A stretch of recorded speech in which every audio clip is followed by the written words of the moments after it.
Are you ready for some Marvel? Well, I should hope so. I have another X-Men adventure to read to y'all. Remember, X-Men are is a superpowered team of mutants.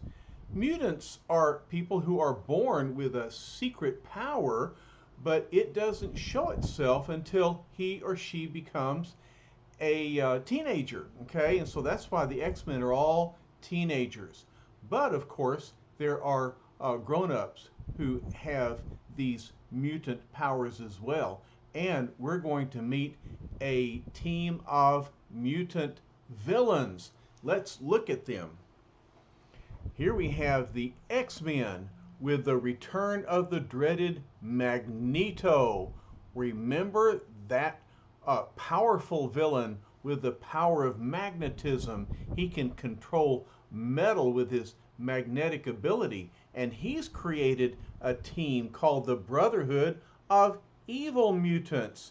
And so we'll meet another team of mutant villains, and we'll find out more about their powers as well.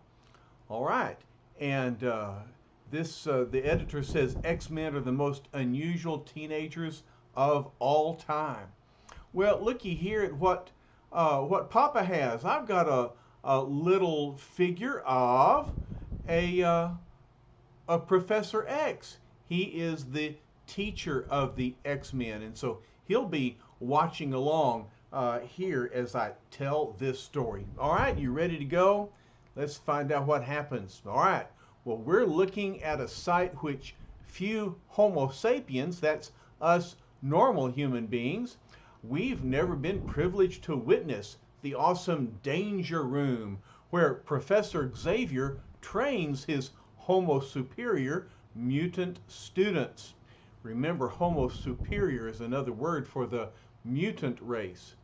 Okay, so Professor X is training his students for the dangers which await them. All right, so Professor X says, "Faster, Hank, and beware of sudden traps." Hank is the beast, and he's thinking, I've managed to dodge everything the professor could throw at me, but the worst is still ahead.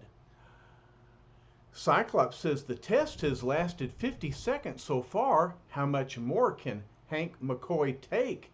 The Angel says, the beast is really getting the full treatment this time. Well, there, now we can see the Danger Room, and we can see what all the beast is going through. Remember, the beast has the power of agility and also strength. And so he's avoiding all of these different dangers like flame and missiles being shot through. All right, so let's keep reading and see what happens. Well, he says, a power mace. I've got to grab this overhead ring. And then now he says, a new trap, falling discs. My only hope is to keep zigzagging. This rope will get me over the water obstacle ahead. No, I was too careless. It isn't a rope, only a camouflaged strip of paper. And so he grabs the rope, but it breaks, and so he falls into the water. All right, Cyclops says, your survival time was 62 seconds, Hank. Not bad. That's just a little over a minute. But Hank says, but still not perfect. I was too careless. Professor X says, remember this lesson, Hank McCoy. No matter what danger faces you, think twice before trusting a sudden means of escape.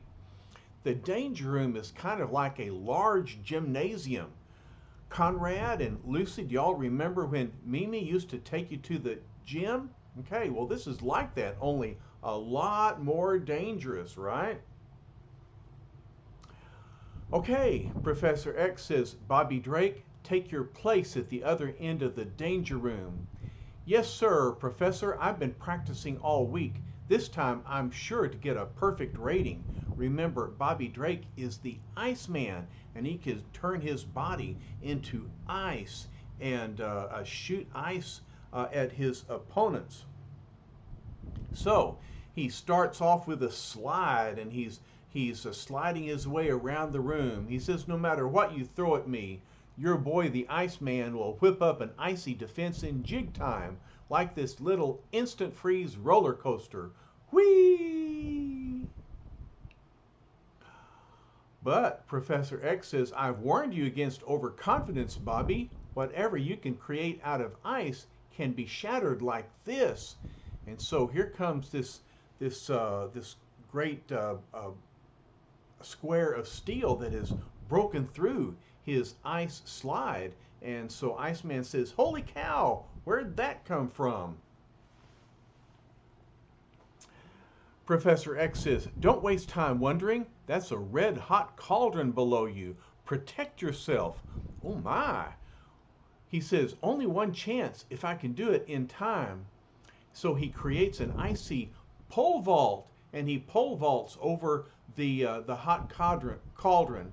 He says, phew, nothing like a frozen pole vault in the nick of time. Professor X says, look sharp, son. An enemy will not wait for you to recover your balance. Beast, you know what to do. And so the Beast picks up a 75-pound weight and throws it at him. The Beast says, don't just stand there, little chum, unless you're bucking for a monumental headache. Relax, muscle-bound, says the Iceman. This time I'm ready for you.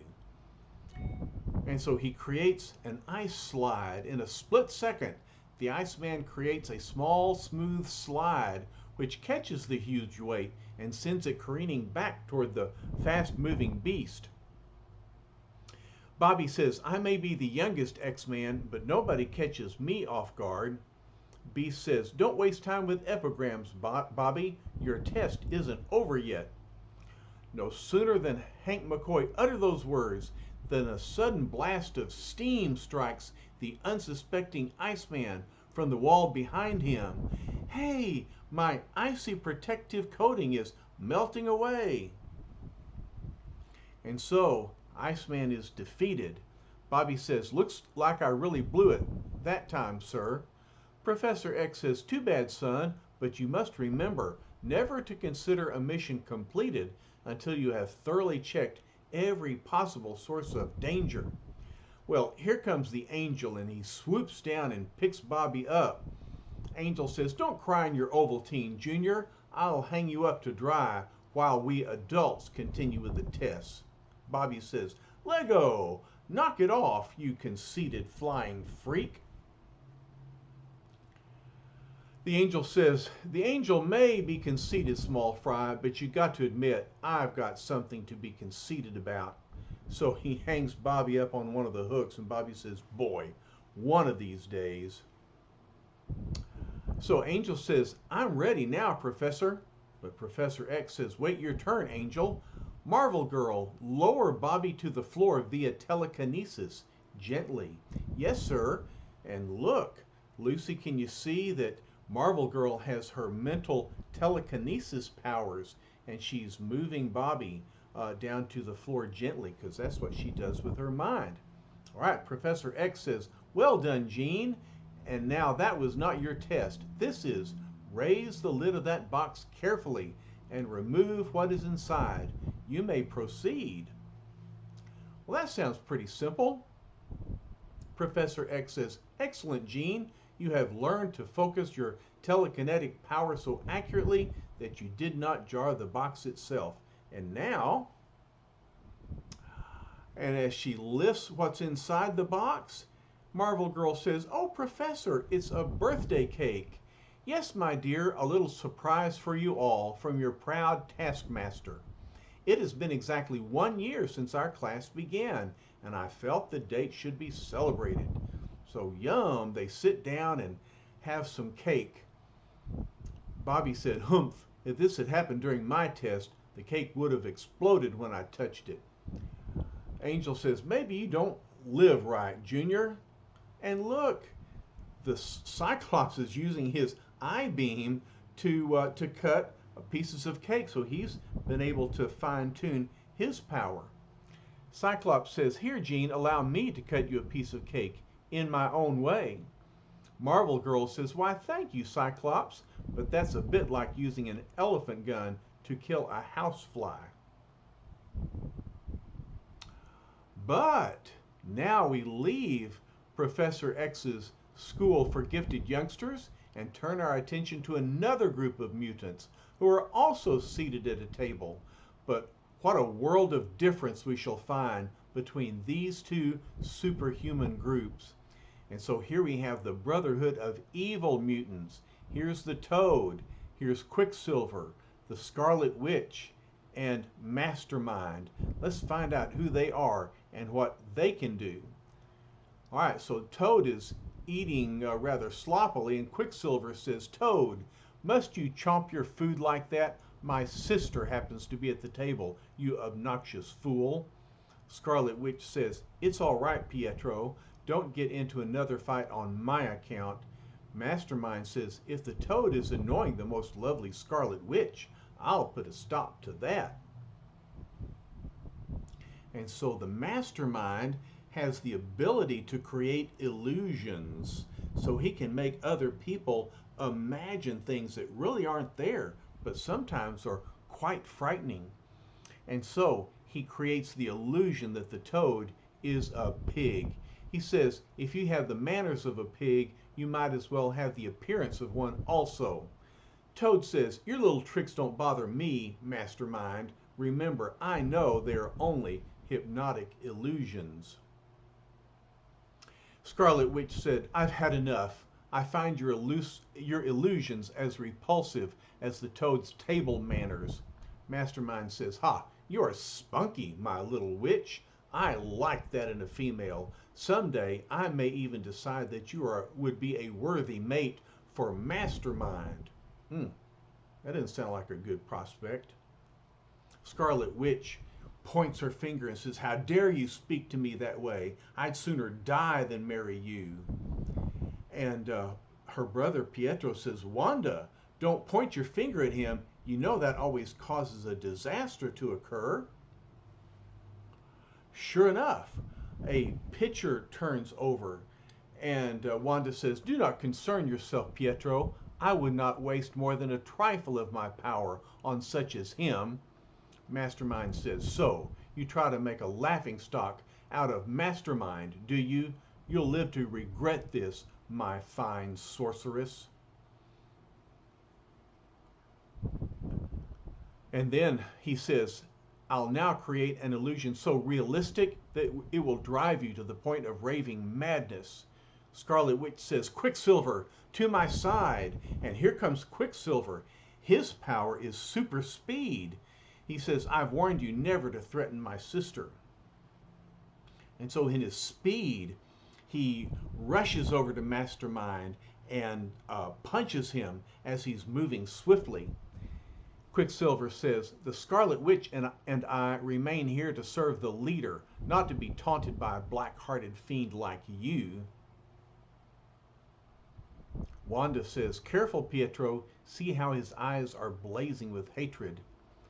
Quicksilver says, "He does not frighten me, Wanda.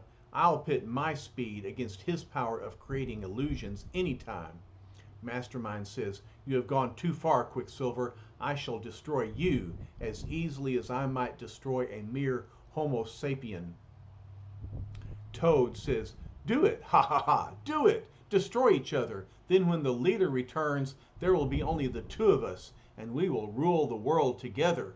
Look, you can see the Toad is named that because he can hop really high on his powerful legs. Mastermind says, "The leader, I had forgotten about him." Quicksilver says, "Don't gloat too soon, Toad. The Scarlet Witch and I will outlive all of you. I promise you that." Mastermind says, "You are in luck, Quicksilver. I shall spare you this time, because the leader feels he still has need of you." Quicksilver says, "The leader, he's always your excuse." And then the Toad asks, "Where is our great leader? What wondrous deed can he be performing now to make Homo sapiens tremble?" He's pretty ugly, isn't he?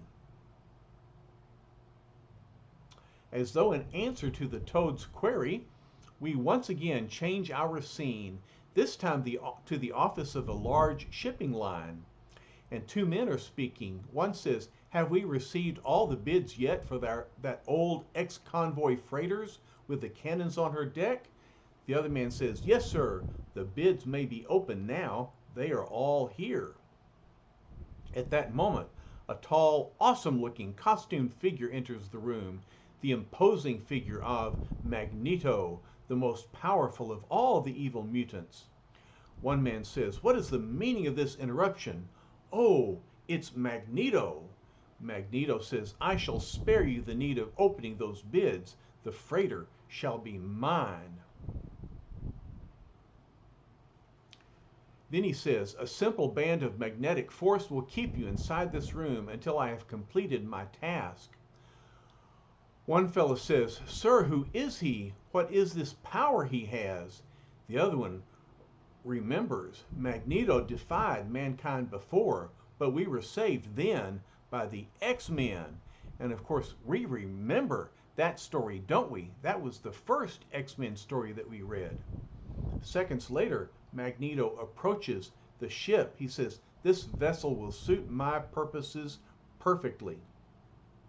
And then, incredible as it seems, the one mighty mutant, utilizing his irresistible power to its fullest, operates every complicated control from the bridge of the freighter magnetically with brilliant precision as the machines go click, clang, and turn on fire.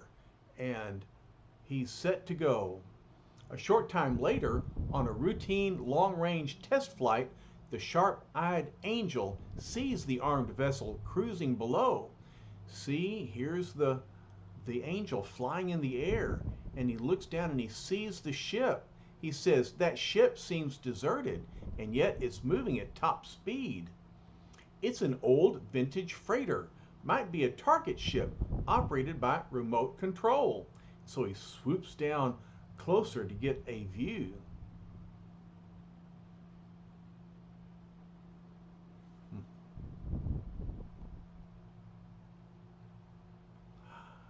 Then he thinks, I'd better leave the area before they start zeroing in on it. So he's afraid it's going to be used for target practice.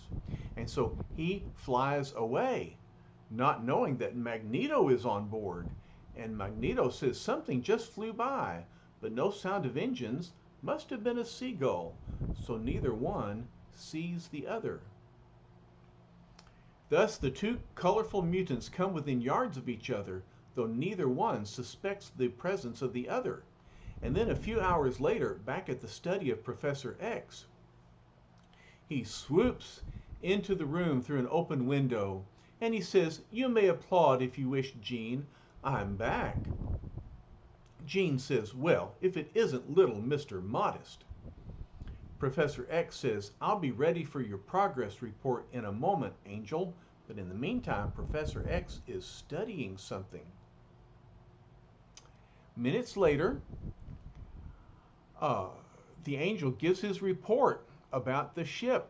Then he continues, and that's about it, sir, except for sighting the ship with no crew, a pretty uneventful flight.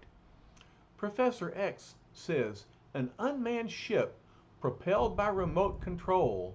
Strange. I was unaware of any nautical artillery tests at the present time. And then here comes Jean. She says, here is your lab equipment, sir. And Professor X continues his physical exam of the Angel. He says, your heartbeat is satisfactory, blood pressure is normal, just one thing disturbs me. Angel says, what is it, sir?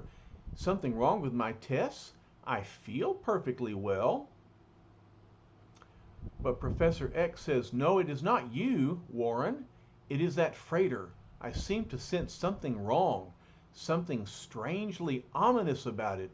Call it a hunch, if you will. Meanwhile, on a lonely, uncharted island in the Atlantic, here comes the Toad hopping along. He exclaims, it's the leader. He's back, and he has a destroyer. Magneto says, stop your sniveling, Toad. Inform the others that I want to see them. Toad says, but Master, I have much to tell you. They quarreled among themselves. They tried to fight each other.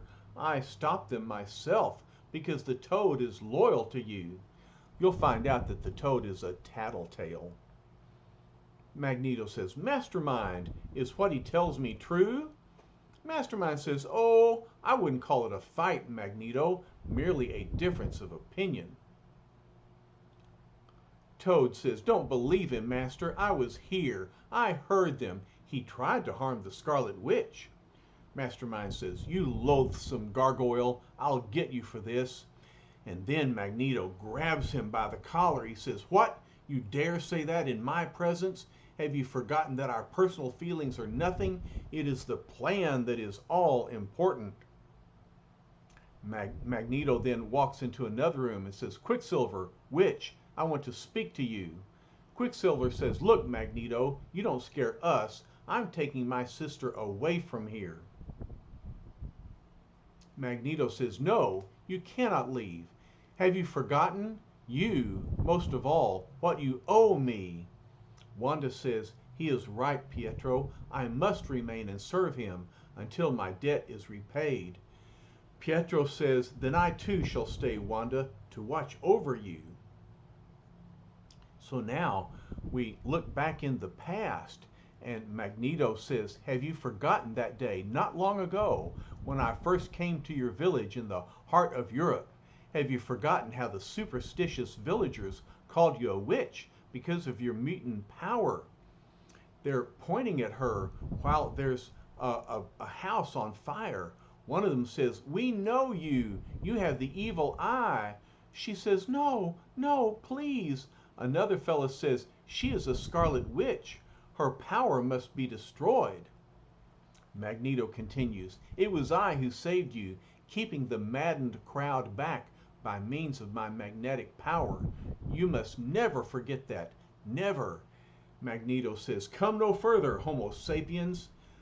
Wanda says, whoever you are, I owe you my life. Magneto says, remember, we are Homo superior. We are born to rule the earth.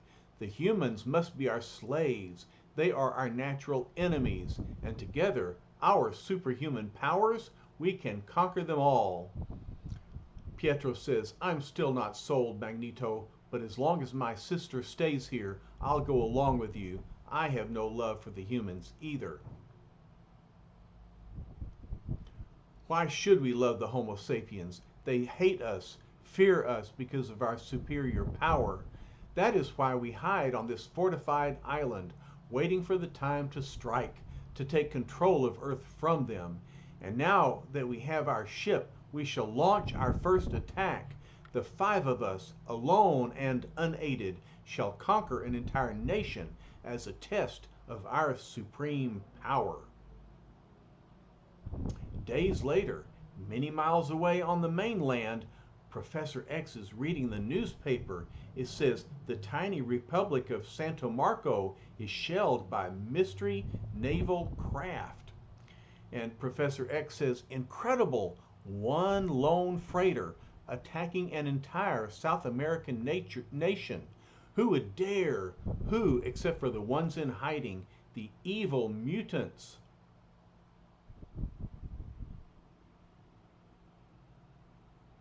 All right, and then throughout the lonely building, which houses the most unusual teenagers of all time, a vibrant, commanding thought reverberates through every room and corridor. Red alert! Red alert! Red alert! And look, there's Hank McCoy reading a book. There's Jean Grey doing her exercises. This is Warren Worthington listening to the radio, and Bobby Drake drinking from an ice cream soda. But they all hear this powerful thought calling red alert, bringing them to attention and gathering them together for their next exploit. Cyclops says, I was halfway across the practice field when the professor's summons almost bowled me over. So look, the Cyclops is now in his uniform. Bobby Drake is iced up and he's ready to go as Iceman. He says, rustle those wings, Flyboy. It's a red alert. And so Warren is taking off his jumpsuit to release his wings, and he says, well, well, which one are you, Huntley or Brinkley? Okay, making fun of Iceman, uh, calling him a news reporter. Cyclops enters the room and says, say, what's happened to the professor? Iceman says, quiet, he must be asleep. The Beast says, he's not sleeping, little friends, he's in a trance. Marvel Girl says, you're right, Beast, we must wake him. So he's in a trance. What is he doing while he's entranced like that? Cyclops says, listen, you can hear him whispering. He's communicating with someone mentally. So he hears Professor X say, I knew you were trying to contact me, Magneto. I will never tell where I am, but we can meet on a mental plane. Send me your thoughts and I will amplify them. Well, look at this. This is a strange picture, but this is Professor X communicating with Magneto with his powerful thoughts. Thus begins the world's strangest meeting between the world's most powerful Homo superiors. Magneto says, only you and your X-Men stand between the mutants and world conquest. Why? Why do you fight us? For you too are a mutant. Professor X answers, but I seek to save mankind, not destroy it. Professor X says, we must use our powers to bring about a golden age on Earth, side by side with ordinary humans. Magneto says, never. The humans must be our slaves. They're not worthy to share dominion of Earth with us. You have made your choice. Forevermore, we are mortal foes. And then Professor X comes out of his trance and he hollers, the X-Men will stop you, Magneto. It will be mutant against mutant, to the death if need be, but mankind must be saved. Cyclops says, look, he woke himself up. Professor, says the Beast, we couldn't help overhearing. Was that Magneto? Cyclops says, you know we're with you till the end, sir. Iceman says, this time Magneto won't escape us. But then Professor X tells his X-Men, the moment I have dreaded is at hand. Magneto is preparing his all-out offensive against mankind. We must ensure that he never succeeds. And so the X-Men plan to fight back against Magneto and the Brotherhood of Evil Mutants. What will they do? How will they win? Will they survive? And will they be able to defeat the evil mutants? Well, you'll have to wait and see, because we'll finish the story next time. All right?